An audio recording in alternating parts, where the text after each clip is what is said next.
একটা কথা শুনেন, বিগত কয়েক বছর আগে যে জানুয়ারি মাস শুরু হয়েছিল শেষ হয় না কেন ভাই?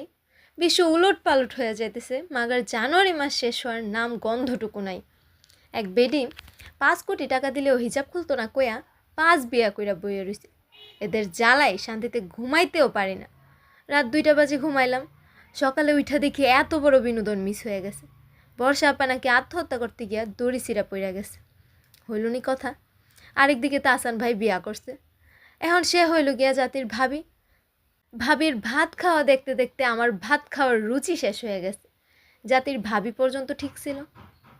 এরপর আইলো জাতির দুলাভাই বাপ্পি। স্মৃতির জামাই অবশেষে ভিডিও কল শেষ করে দেশে আইসা সারপ্রাইজ দিয়া আবার নাকি গেছে গা। এদিকে আরেক পাগল থাইল্যান্ডে গিয়া হাউমাছ করতে করতে বাঙালির ইজ্জত খায়া দিনে 200টা ভিডিও আপলোড করতে করতে ফেসবুক গরম বানাই ফেলছে।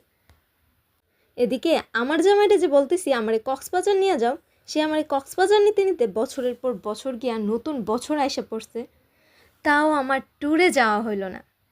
এদিকে আমি অপেক্ষা করে রয়েছি জানুয়ারির শেষ তারিখ আমার জন্মদিন কবে আসবে। অপেক্ষার মাঝে শুনি হাসিনা আপা আসতেছে। আমি তো টেনশানে আছি, এতটি যে পোস্ট করছিলাম আমার এনে আয়না ঘরে পাঠাইতে, পরে জন্মদিনের জায়গায় ইন্নালিল্লাহ হয়ে যাইব। টাকা পয়সা যা জমাইছিলাম সব শেষ ভাই, মাগার জানুয়ারি শেষ হইল না। এতটুকু পর্যন্ত ঠিক ছিল, বাট এতক্ষণ বক বক করার পরও আমার ভিডিও শেষ হচ্ছে না। এই জাতি কি আমায় মেনে নিবে?